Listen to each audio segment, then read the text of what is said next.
The village of Umuagwu was a place where dreams were scarce. The earth cracked beneath the weight of hardship, and the people who lived there had learnt long ago to accept their fate. Yet among the humble homes and dusty streets, there was one man who always believed he was destined for greatness. Pius had been poor for as long as he could remember. He was the eldest of three siblings and had always dreamed of escaping the death and toil of the village. But instead of working to build his future, he spent his days imagining a life of wealth and power.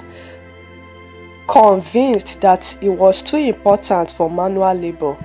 "I'm not meant to be one of them," he would say. "I will rise above." For years, when his peers became successful merchants, farmers and tradesmen, Pius remained stagnant, too proud to work and too impatient for the slow climb to success. He had no one to blame but himself. Then, one evening, a familiar face appeared at his door. Ekene, his childhood friend, had been the brightest star of their class. While Pius had squandered his potential, Ekene had grown into a prosperous man, known far and wide for his business ventures. Pius hadn't seen him in years, and when he stepped into Pius's dilapidated hut, he couldn't help but feel a pang of envy. "Pius," Ekene said, a hint of amusement in his voice. "You still haven't found your way, I see." Pius bristled at the implication. "I'm not like them, Ekene. I don't need to do what they do. I'm meant for something greater." Ekene smirked, as though he had been waiting for this.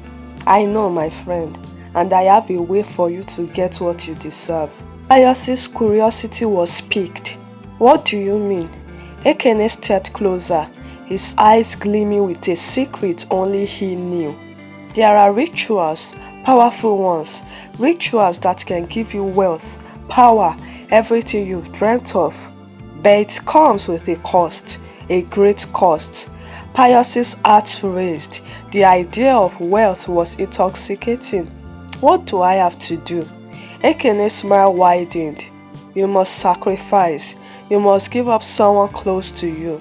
Only then will the ritual work." Pius's stomach churned, but the thought of what awaited him overwhelmed his sense of morality. "Who do I sacrifice?" Ekene's gaze turned cold, as though he were relishing the moment. "Someone innocent, someone you care about.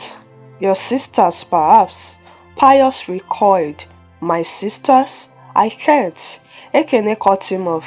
"If you want the power, you must pay the price. You can't back out now. They will understand. Trust me." The next few days were a blur of torment for Pius. His sisters, Nneka and Chigozie, were everything to him. They were the last of his family. How could he sacrifice them? But every night he saw the vision of wealth, of power, growing larger in his mind. He thought of the houses he would own, the respect he would command. He thought of Ekene's success and how it had eluded him.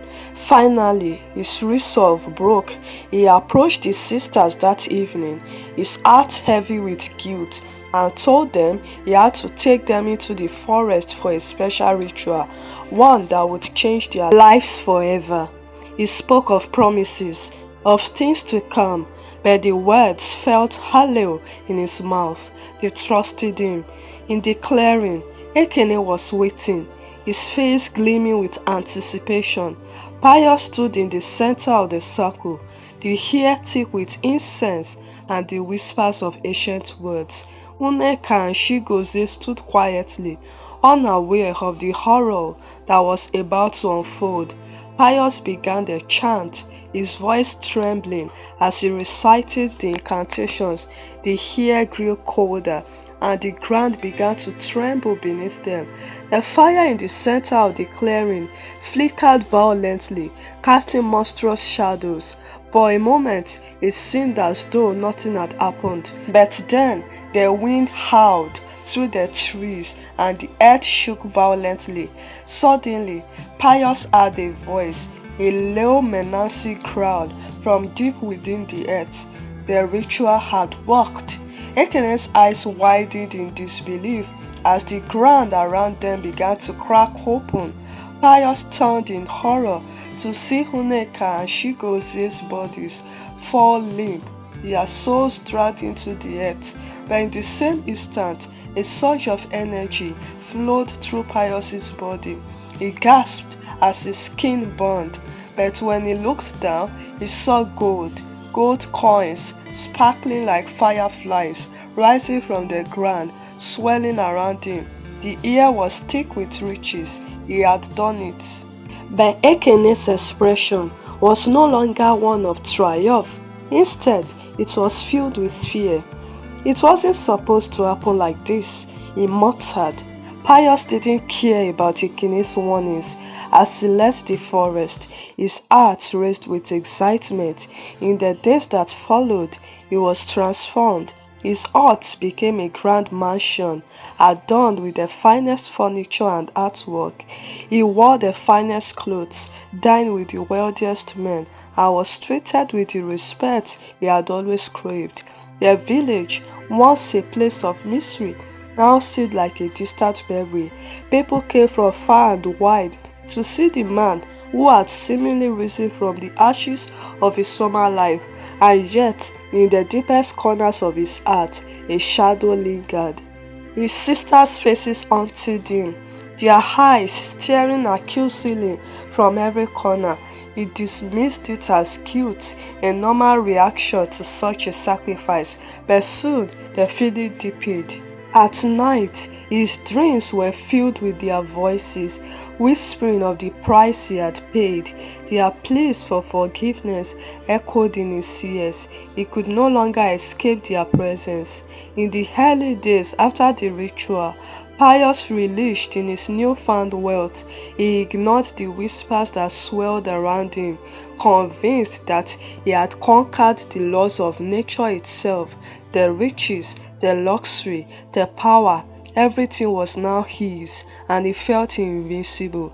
But in the quiet moments of his nights, when the world was asleep and only the wind stirred, the guilt gnawed at him.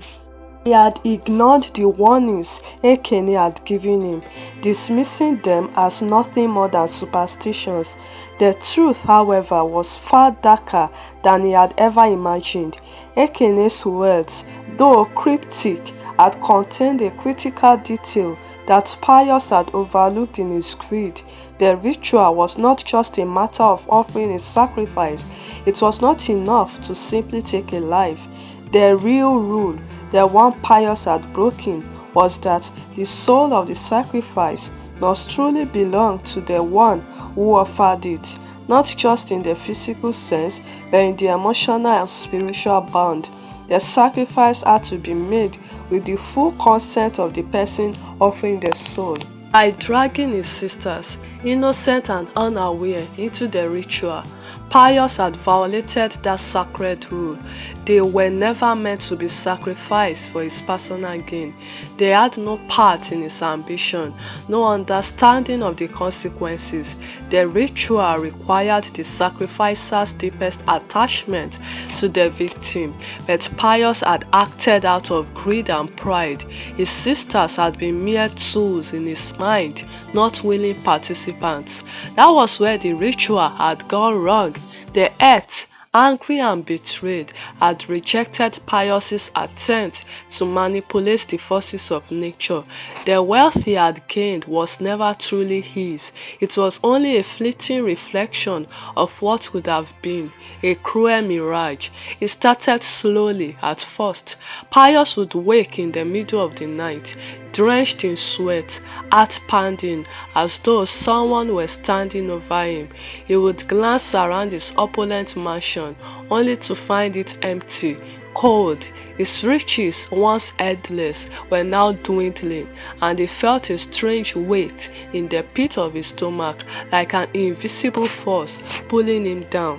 The once vibrant gold coins seemed to lose their luster, growing dull like faded memories. The grand tapestries that adorned his walls began to rip, the intricate carvings in his furniture wearing away as if time itself was eroding them. At first, Pius thought it was just some bad luck, a temporary setback, but as the days wore on, things grew worse. His food rotted before he could even eat it. His servants disappeared one by one, their faces pale and fearful when they left. The luxury he had accumulated slipped through his fingers like sand, and with each passing day, the whispers of Nneka and Chigozie's voices in the wind grew louder. Why did you do this, Pius? Nneka's voice would float to him in the stillness of the night. We trusted you, we loved you. Chigozie's voice, softer but no less piercing, would follow. Why did you take us from the earth, brother? Why didn't you listen? Pius tried to shut them out, but it was no use. They were everywhere, whispering, wailing, accusing. His nights were filled with visions of their faces, their eyes wide with pain, their mouths open in silent screams. Every corner of his mansion seemed haunted by their spirits, and every reflection in the mirror showed only his hollow, broken self. As the days went on, the weight of his actions became too much to bear. His mind began to unravel. The once proud and confident man was now a shell of his former self, his eyes hollow, his face gaunt. His wealth continued to disappear until nothing was left but the remnants of what had once been. His mansion, now a crumbling ruin, stood as a bleak monument to his greed. The villagers who had once whispered in awe of him now avoided his gaze. Pius no longer commanded respect. He was a man broken by his own choices, trapped in a nightmare of his own making. One day, driven to the brink of madness, Pius could no longer hold his silence. The voices of his sisters, the relentless accusing whispers, were louder than ever. He stumbled into the village square, his clothes tattered, his face twisted with fear and guilt. His once proud posture was now slumped in defeat, and his eyes darted around, unable to focus.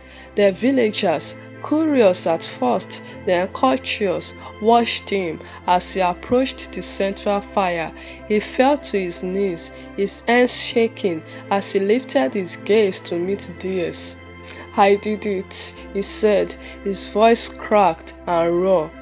I used them. I used my own sisters for power, for wealth. I killed them. He paused, swallowing hard, their words almost impossible to say. I broke the rules. I didn't give enough. I took what was never meant to be mine. The crowd stood in stunned silence. Pius's confession hung heavy in the air like a curse. His tears fell freely, mixing with the death beneath him as he clutched at the earth, desperate for redemption that would never come. I was selfish, he whispered, his voice barely audible. I wanted to be like Ekene. I wanted to be rich, to be powerful. But I paid the price, and now it's all gone. My wealth, my sanity, my sisters, it's all gone. His voice cracked and he fell forward, his face pressed to the ground. I broke the law of the earth, and now the earth is taking it all back. The villagers, having heard Pius's confession, gathered in hushed circles. They exchanged glances, their faces grim but unsurprised. They had long suspected that something had gone wrong with Pius, the sudden rise of his wealth, the unnatural quality of his success. It all made sense now. An elder woman, Uma Adeze, stepped forward from the crowd. Her face wrinkled with years of wisdom and sorrow. She looked down at Pius, her eyes filled, not with anger, but with pity. You sought power at the expense of your own blood. Pious, she said, her voice soft but firm. You broke the sacred law, not just of our people, but of the earth itself. And now, the earth has taken back what was never yours to begin with. The villagers, who had once admired Pius for his ambition, now saw him for what he truly was, a man consumed by greed, willing to sacrifice everything for a fleeting dream. They had learnt a harsh lesson from his fall. Woman had days he turned to the others. We will not exact vengeance on him. The earth has already done so. But let him be a warning to us all. Let him be a cautionary tale. And so, the villagers did not strike him down or banish him. Instead, they left him to wander the village as a shadow of his former self. Pius, once the symbol of ambition, had become the very embodiment of ruin. He wandered the empty streets, a broken man, his mind shattered by the guilt and the consequences of his actions. They watched him, but never spoke to him again. His wealth was gone, his name tarnished, his sister's spirit lingered, and so did the lesson they imparted. That ambition, when fueled by greed, comes at a terrible price. As the years passed, the legend of Pius, the man who sought wealth through dark rituals, became a tale passed from generation to generation. The villagers spoke of him in whispers, cautioning their children about the dangers of unchecked desire.